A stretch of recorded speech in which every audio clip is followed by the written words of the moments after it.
आज हमने जो ये प्रेस कॉन्फ्रेंस बुलाई है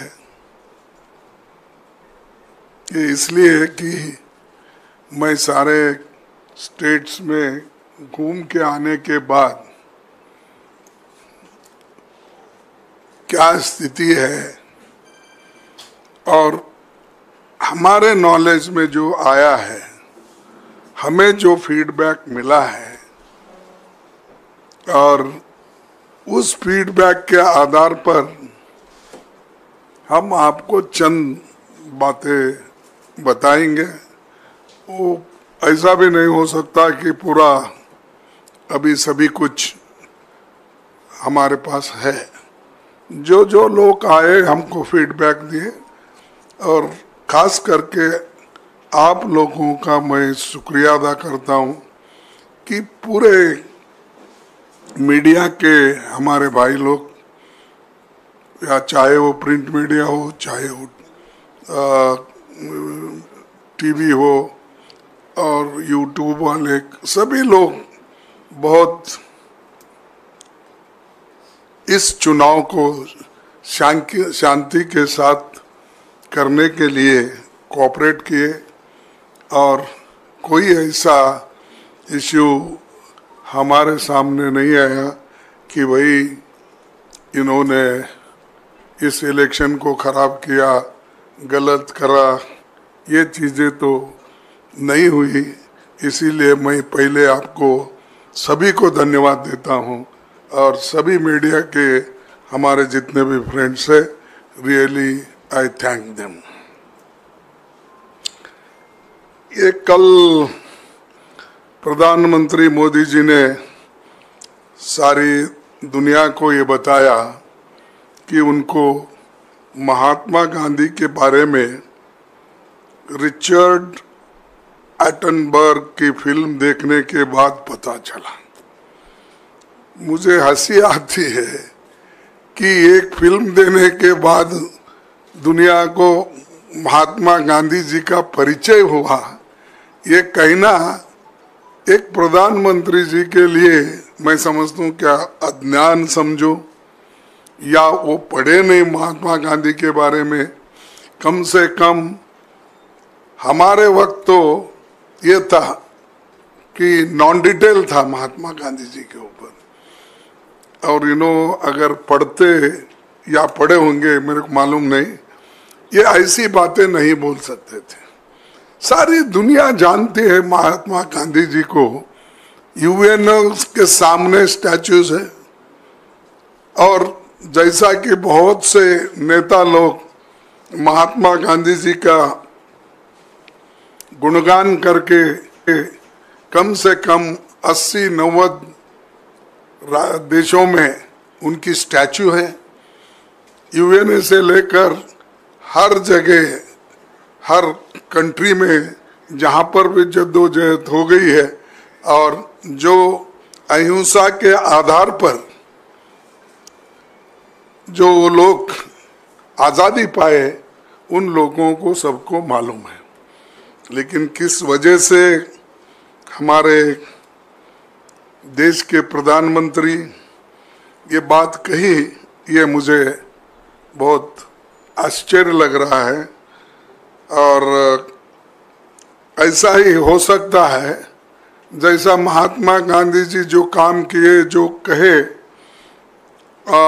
उसके बारे में पता नहीं है, तो मैं समझता हूँ संविधान के बारे में भी उनको पता नहीं होगा।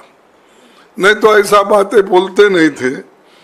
और आज दुनिया में महात्मा गांधी जी का जो नाम लिया जाता है वो इस देश के आज़ादी दिलाने में और इस देश को बनाने में, और गरीबों की वो बात करते थे, अहिंसा की, विकास की, और यहाँ तक कि उन्होंने अपने आज़ादी के बाद आप कैसे देश को देखना चाहते हैं तब पूछा, तो उन्होंने कहा कि मैं ऐसा देखना चाहता हूँ जो भी गरीब है, जिसके आंखों से पानी निकलती है, वो उसके आंसू पूंछने का काम जरूर होना और हर एक को पेट भर के खाना मिलना, कपड़ा मिलना, मकान रहना, ये उनका एक स्वराज्य की कल्पना थी और स्वराज के लिए वो लड़े लाए। इसीलिए हम उनको नमन करते हैं। और जो लोग मोदी जी या और कोई भी बीजेपी में है, उनको अगर ये वो इग्नोरेंट है, तो मैं यही करूँगा कि कम से कम अब तो वो जरा फुर्सत मिलती है 4 तारीख के बाद, जून 4 तारीख के बाद जब फुर्सत मिले तो उनकी ऑटोबायोग्राफी और उसके बाद ट्रुथ क्या है अपना एक, हाँ, एक्सपेरिमेंट ऑन ट्रुथ, तो विथ ट्रुथ। सो ये जो नॉन डिटेल्स थे हमको पहले, तो कम से कम वो पढ़ ले के ठीक ठाक से गांधीयन हो जाए, ये हमारी अपेक्षा है। सिर्फ विवेकानंद के इस पे जाके बैठने से या समंदर में डुबकी मारने से या गंगा में डुबकी मारने से ये ज्ञान नहीं आता, इसको पढ़ना भी पड़ता है, सोचना भी पड़ता है। इसीलिए मैं आपके सामने उनके बड़े जो विचार रखे उन्होंने देश के सामने, ये बताना चाहता हूँ। और हम हमेशा जो गांधी जी अहिंसा की पॉलिटिक्स करते थे, उन्होंने कभी भी नफरत की पॉलिटिक्स नहीं की और किसी के ऊपर उनका नफरत नहीं था। तो आज का जो हमारे मोदी जी का जो कोशिश है, वो सब नफरत से भरा हुआ है और बगैर कोई भी बात करने दो, वो उसमें थोड़ा सा तो नफरत रहता ही है। तो हम एक सर्वोदय, सबकी भलाई हो, इस पे हम ध्यान देते हैं। और साथियों, आज शाम चुनाव प्रचार खत्म हो जाएगा 6 o'clock। 18वीं लोकसभा के लिए हो रहा ये चुनाव लंबे समय तक याद रह जाएगा। इसलिए याद रह जाएगा, इस चुनाव में देश का हर एक नागरिक जाति, धर्म, पंथ, क्षेत्र, लिंग, भाषा को भूलकर लोकतंत्र और संविधान बचाने के लिए एक साथ आया है। प्रधानमंत्री और भाजपा के प्रमुख नेताओं ने लोगों को धार्मिक और विभाजनकारी मुद्दों को ऊपर गुमराह करने के अनगिनत प्रयास किए। इसके बावजूद लोगों ने डाइवर्शन, ये लोग डाइवर्ट जो करना चाहते थे, वो उसके बजाय मुद्दों को चुना और हमने मुद्दों के ऊपर वोट मांगा। और आज मैं देखता हूँ, कल भी मैं उड़ीसा में था, वो भी उड़ीसा में थे, बालेश्वर और भद्रक और एक जगह है जो भद्रक क्या कुछ है, हाँ, तो वहाँ पर भी मेरा भी भाषण था, फिर बालेश्वर में था, उनका भी बालेश्वर में था। तो यहाँ भद्रक में तो वो नहीं आए, वो उधर से उधर उड़ान उनकी हो गई। मेरे को 1 घंटा परेशानी उठानी पड़ी, क्योंकि जब तक वो नहीं उड़ते मैं नहीं उड़ सकता। तो फिर भी वहाँ हम बैठे रहे कार में। फिर उसके बाद में उन्होंने जाने के बाद हमको पास मिला तो हम निकल गए। तो कांग्रेस पार्टी हमेशा जो सोचती है जनता के समस्या को लेके सोचती है और करती भी है काम, और हम करके भी दिखाए। आपको मालूम है जब सोनिया गांधी जी चेयरपर्सन थी और मनमोहन सिंह जी जब हमारे प्राइम मिनिस्टर थे, बहुत सी गरीबों के लिए हमने स्कीम लाए, उन स्कीम को भी हमने अमल में लाया और अनुष्ठान में लाकर लोगों को उसका फायदा भी दिया। और मोदी जी सब कहते हैं, लेकिन महंगाई, बेरोजगारी, किसानों की बदहाली, आर्थिक असमानता, संवैधानिक संस्थाओं का दुरुपयोग जैसे मुद्दे को जनता के बीच लेकर गई, और यही मुद्दे समस्त विपक्ष के मुद्दे बने और जनता ने हमें इन पर खुलकर समर्थन दिया।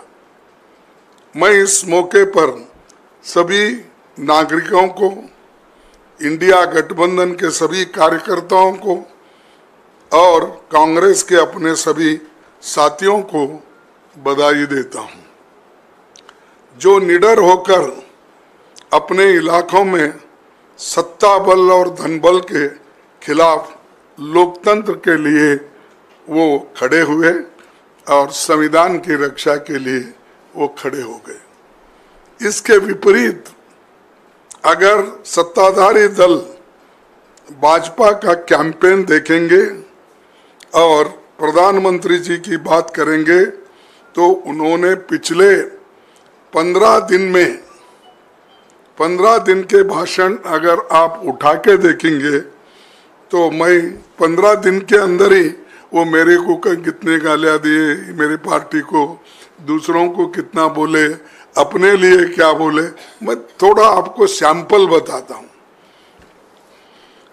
15 दिन के भाषण में 232 बार कांग्रेस का नाम लिया, 758 बार मोदी शब्द का प्रयोग किया गया।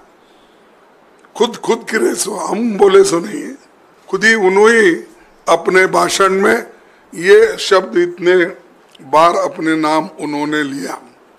573 बार इंडिया गठबंधन और विपक्षी पार्टियों को, जिससे पता चलता है, विपक्षी पार्टियों की बात की एक बार भी महंगाई और बेरोजगार बात नहीं की, यानी दूसरे चीजें उन्होंने बोली। मोदी का नाम हुआ, हमारा हुआ, गठबंधन का हुआ, लेकिन बेरोजगारी के बारे में एक शब्द भी अपने भाषण में उन्होंने नहीं बोला। तो ये दर्शाता है कि मुद्दों को उन्होंने अलग कर दिया, सिर्फ अपना नाम लेना, प्रचार करना, ये काम उन्होंने करते रहे। उसके बाद में ये कांग्रेस पार्टी की सबसे बड़ी चुनौती थी, चुनाव के ठीक पहले हमारे पार्टी के खाते बंद कर दिए, और जो हमने पैसा डोनेशन के रूप में हमको जो मिला था और हमारे रिटर्न में फाइल करने में जो थोड़ा सा लेट हुआ, तो उन्होंने कम से कम 135 करोड़ रुपए हम पे सीधा उन्होंने केस किया, और उसके अलावा हमारे जो अकाउंट भी उन्होंने बंद कर दिया, ताकि हम इलेक्शन में उसका इस्तेमाल नहीं करेंगे। यही हमारे साथ में दूसरे पार्टियों के साथ भी उन्होंने ऐसा ही किया। ऐसा किसी सत्ताधारी दल और सरकार ने इस देश में विपक्षी दलों के साथ कभी नहीं किया था। इसके पहले भी संसद के विंटर और बजट सेशन में सरकार का यही रवैया देखने को मिला। संसद में विपक्ष को नहीं बोलने देना, विपक्षी सांसदों को निलंबित करना, बिना बहस के बिल पास करना, ये अध्याय पिछले सरकार की कारनामों के रूप में काले अक्षरों में ये लिखा जाएगा। और ये जो काम उन्होंने किया, सबका मुंह बंद करने का, डिस्कशन ख़त्म करने का, और जो हमारे बिजनेस एडवाइजरी कमेटी के जो भी सलाह होते उसको भी उन्होंने नकारा। तो ऐसा करके पूरा उन्होंने डेमोक्रेटिक प्रोसेस को ख़त्म कर दिया। सरकार के इन्हीं रवैये ने हमारे शक की पुष्टि कर दी कि ये सरकार तानाशाही की तरफ बढ़ रही है और इसका पहला निशाना होगा संविधान।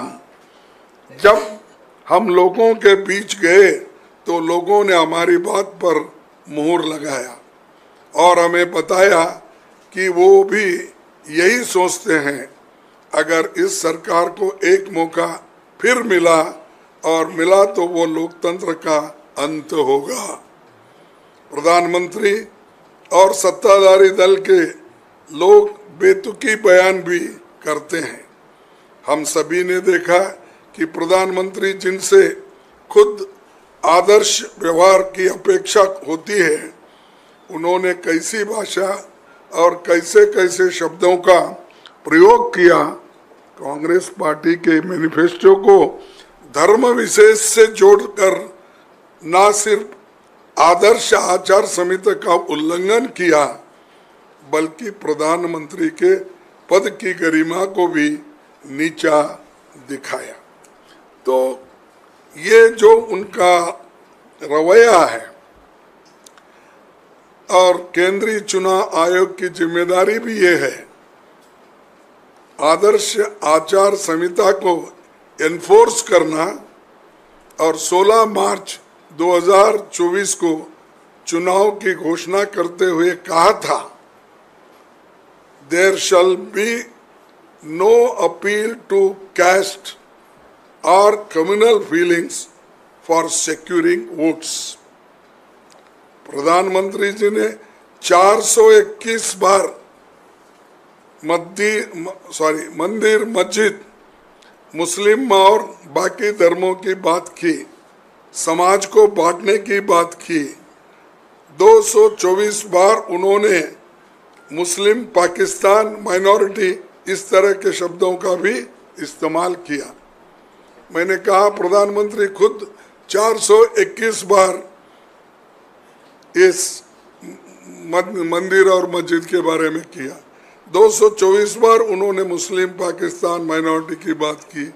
लेकिन सी इसको जो उन्होंने पहले कहा था, there shall be no appeal to caste और communal feelings of securing votes बोले थे।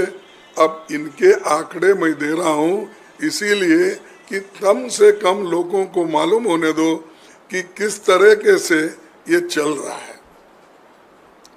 और केंद्रीय चुनाव आयोग के जिम्मेदार इसके लिए वो भी जिम्मेवारी है।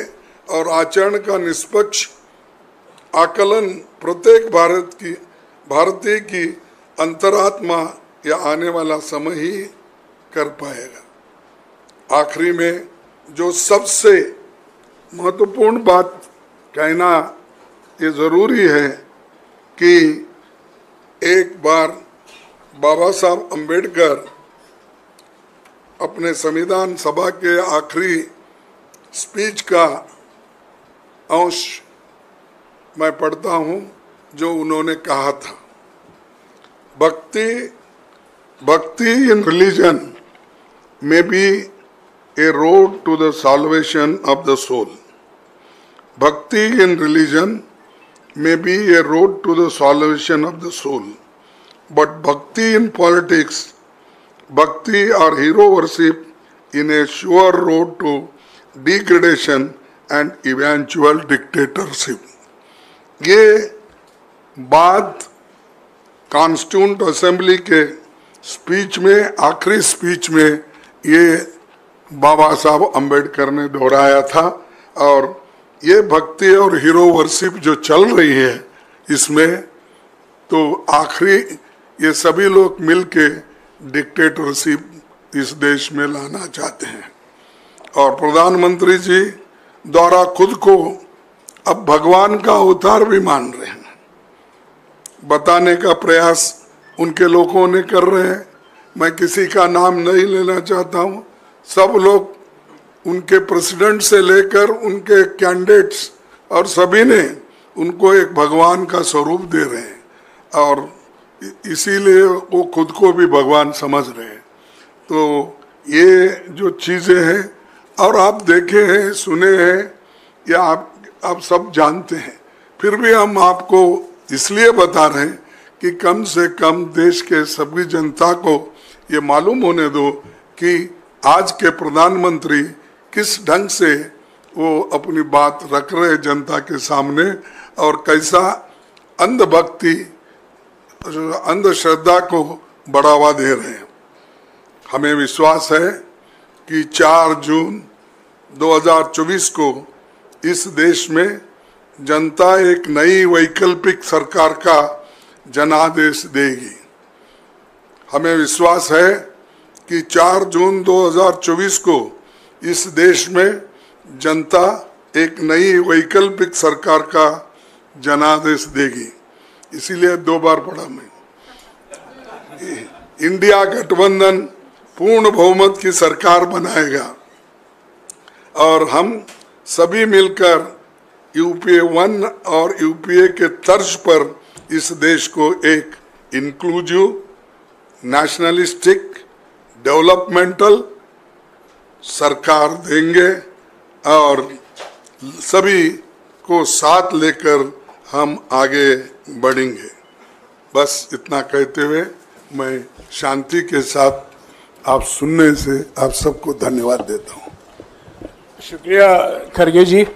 आपके सवाल के पहले मैं हमारे आदरणीय अध्यक्ष जी से गुजारिश करूंगा कि उन्होंने बार बार अपने वक्तव्य में संविधान का जिक्र किया है। हमारे नेता राहुल गांधी जी भी अपने सभी सार्वजनिक सभाओं में इस संविधान का जिक्र करते हैं और इस संविधान को भी दिखाते हैं। मैं मल्लिकार्जुन खड़गे जी से और वेणुगोपाल जी से गुजारिश करूंगा कि वही किताब, वही पवित्र किताब जिसको सुरक्षित रखने के लिए हमने अपने चुनाव प्रचार किया है, उसको दिखाएं। ये तो देखे हैं, आपको बहुत बार देखे हैं, लेकिन अमल में लाना हमारा काम है। अमल में वो नहीं ला रहे, इसीलिए हम इसको ठीक ढंग से अमल लाने के लिए इसकी बार बार हम दिखाकर लोगों से विनती कर रहे हैं। और ये जो इलेक्शन आज समाप्त हो रहा है, इसमें सभी लोगों से भी हमारी विनती है, एक संविधान बचाने का और दूसरा लोकतंत्र को मजबूत रखने के लिए काम करना होगा, वोट देना होगा। वो वोट का अपील भी मैं आपके माध्यम से करता हूँ। संक्षिप्त में एक सवाल, संजीव। हाँ जी। खड़गे जी, आपने अभी कहा कि इंडिया गवर्नमेंट बनने वाली है and you are very confident कि जैसे जनादेश लोग आपकी तरफ दे रहे हैं, तो you are very confident of forming the India alliance government. So मैं आपसे पूछना चाहता हूं कि अभी तक, बिकॉज आपको रुझान भी आ गए हैं, तो अभी तक प्रधानमंत्री कौन होगा इसका चयन हो गया है या कितने दिन में हो जाएगा वंस द मैंडेट कम्स? नहीं, आप जो पूछ रहे हैं ठीक है, लेकिन हमारा गठबंधन रहने के वजह से हम ये डायरेक्टली फलाना होगा, एक्स होगा, वाई होगा नहीं कह सकते। हम सबको बुलाएंगे, सबका राय लेंगे और जो गठबंधन के लोग कहेंगे उस आधार पर वो बनेगा। नेचुरली उस वक्त ये प्रधानमंत्री का तय होगा। और आप जानते हैं इसका पिछले का भी, जब यूपीए 1 और 2 बना तब सोनिया गांधी जी को सभी यूपीए के लोग मिलके बोले कि आप प्रधानमंत्री बनो, तब उन्होंने नहीं बना। उन्होंने कहा कि मैं मनमोहन सिंह जी को बनाना चाहती हूँ तो बनाए। तो इसीलिए हमारे पास सब तरीके के यानी सबको लेके जाने का हमारा जो मकसद है वो ठीक हो जाएगा। हाँ जी, मौसमी। सर, अभी अभी डेटा आया है कि प्रधानमंत्री ने 206 रैलियां और इवेंट की हैं, बीजेपी की तरफ से आए आंकड़े, और 80 इंटरव्यू दिए हैं, जो कि रिकॉर्ड प्रचार है। और इसी तरह से सरकार बनाकर बीजेपी सारे पिछले रिकॉर्ड तोड़ेगी। उस पर आपकी प्रतिक्रिया चाहिए। सारे पिछले रिकॉर्ड तोड़ेंगे जो बोल रहे हैं, पर इतना क्यों फिर रहे हैं? क्योंकि मैं नहीं देखा 2014 में इतना फिरे थे, फिर 2019 में भी इतना नहीं फिरे। अब क्यों परेशान है इतने जो आपने आंकड़े हमको दिए? 206 रैली उन्होंने की। तो इसका मकसद ये है कुछ तो गड़बड़ है और वो उनको मेजॉरिटी नहीं मिलने वाली है। इसीलिए उनकी कोशिश ये हो रही है कि खुद भी गली गली चले जाए, शहर शहर चले जाए, और गली से दिल्ली तक ये मीटिंग उन्होंने की घबरा के। घबराहट में है ये 4 जून को ये घबराहट खत्म होगी। हाँ जी, सिद्धार्थ। सर, आपने कहा कि आप इतने आश्वस्त हैं कि उनका प्लेन उड़ेगा तो आपको नंबर मिलेगा अपना प्लेन उड़ाने का। तो आप सब लोग साथ बैठेंगे। उस वक्त सोनिया गांधी जी ने को फैसला लेना था क्योंकि वो कांग्रेस की अध्यक्ष थी। आप आज कांग्रेस के अध्यक्ष हैं और जैसा कि जयराम जी ने भी कहा कि सबसे बड़ी पार्टी का हक होगा, तो मतलब कांग्रेस से ही कोई प्रधानमंत्री होगा। और आपके लिए कितना टफ होगा ये, क्योंकि इससे पहले भी आपके सहयोगी दल कह चुके हैं एक दलित प्रधानमंत्री देश को मिलना चाहिए। देखो, मैं आज तक 53 साल में बहुत बार मेरे को ऑफर भी आए देवेगौड़ा के साथ। जब मैंने खुद राज्यसभा में आप सुने होंगे तो उन्होंने क्या कहा था मेरे लिए जब गठबंधन की सरकार बनाने के वक्त, और 2-4 बार मुझे मिलने के बाद भी मैंने कभी मैं दलित हूँ मुझे दो, या चीफ मिनिस्टरशिप हो, प्रधानमंत्री हो, या आईसीसी प्रेसिडेंट, मैंने ये सब कुछ जो है हमारे पार्टी ने दिया है। सोनिया गांधी जी की देन है मैं समझूंगा, क्योंकि उन्होंने बुला कर मुझे अपोजिशन लीडर भी बनाया, बुलाकर उन्होंने राज्यसभा टिकट भी दिया, और फिर यहाँ भी अपोजिशन लीडर बनवाए। आज एआईसीसी भी उन्होंने बनाया। तो इसीलिए मेरा ये कहना है कि हमारे पार्टी में जो भी निर्णय दिया जाता है वो उसी के तहत हम काम करेंगे। ना सिर्फ दलित हूँ इसीलिए मैं मांगने वाला भी नहीं हूँ, अब तक भी नहीं मांगा।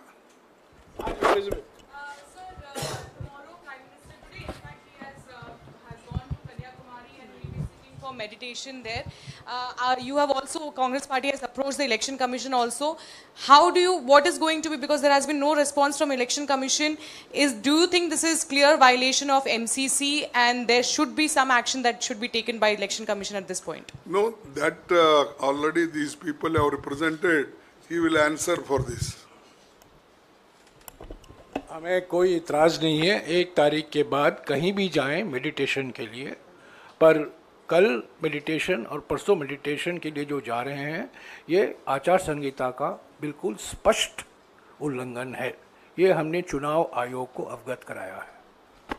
1 तारीख के बाद वो कहीं भी जाएं मेडिटेशन के लिए, और 4 तारीख के बाद तो परमानेंट मेडिटेशन होगा उनको, क्योंकि वो निवर्तमान प्रधानमंत्री हैं।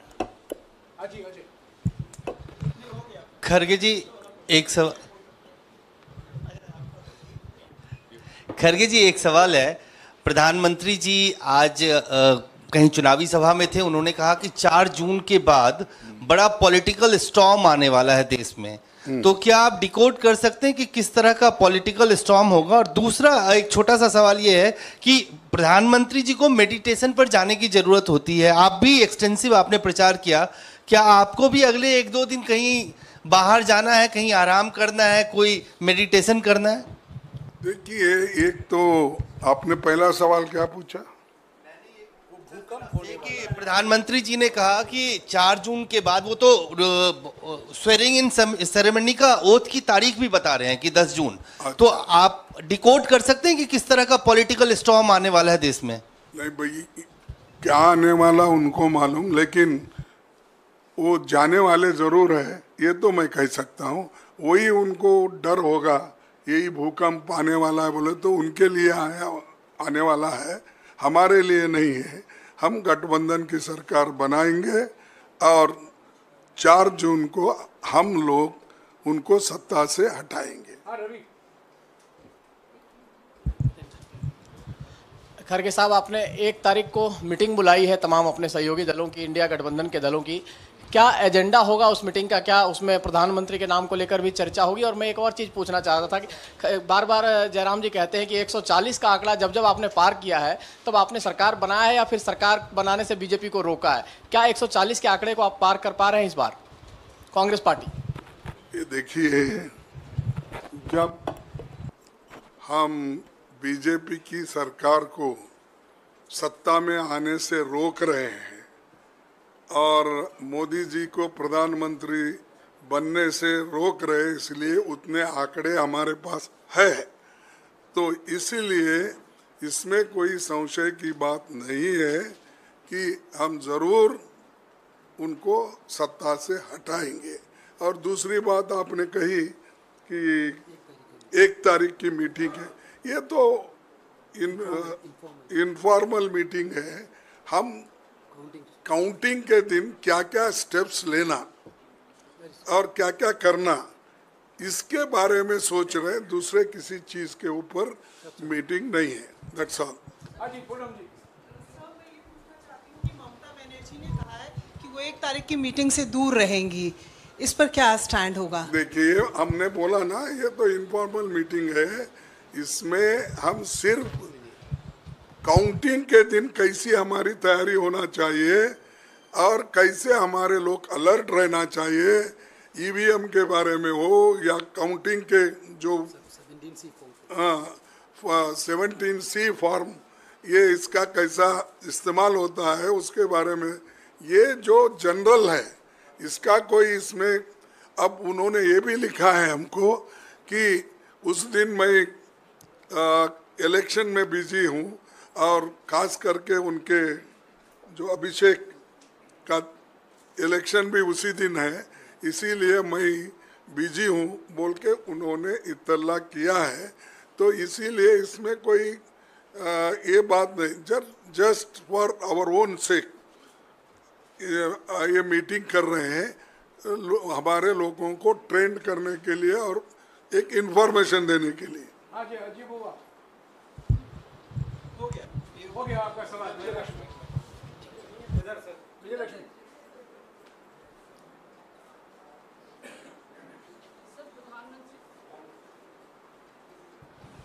सर, प्रधानमंत्री ने आज अपनी रैली में कहा कि अगले 125 दिनों का खाका उन्होंने तैयार कर लिया है जब सरकार बनेगी तीसरी बार, और उसमें 25 दिन जो हैं वो युवाओं पर केंद्रित होंगे, किस तरह की स्कीम्स होंगी, किस तबके के लिए क्या करना है, ये तय कर लिया है। आप लोग अगर कह रहे हैं कि आपकी सरकार बन रही है तो क्या आपने भी कोई रोड मैप तय कर लिया है अपने लिए? देखो, उन्होंने क्या करते हैं हम उधर देखते नहीं, हम क्या करने वाले हैं वो पूरा हमने बता दिया। हमारा गारंटी कार्ड आपके सामने है, वो काम हम शुरू करेंगे। तो इसीलिए मोदी को देखकर हम काम नहीं करते, हमारा खुद का एजेंडा है, हम वो इम्प्लीमेंट करेंगे। शुक्रिया खड़गे जी। वेणुगोपाल जी, आप कुछ कहेंगे? No. This tomorrow's meeting only, Congress President already told on first meeting, is only for discussing about the counting preparations. And this, we already told our state units to alert about the 17C form. Therefore, we have to have a review on that day about the 17C form collections and the counting day preparation. Nothing else is going to discuss. That is an informal meeting. We informed major political party leaders all. Therefore, this is most of them are coming. Rightly, Congress President told about the inconvenience Mamta ji put forward. That's not. This is on first. Thank you.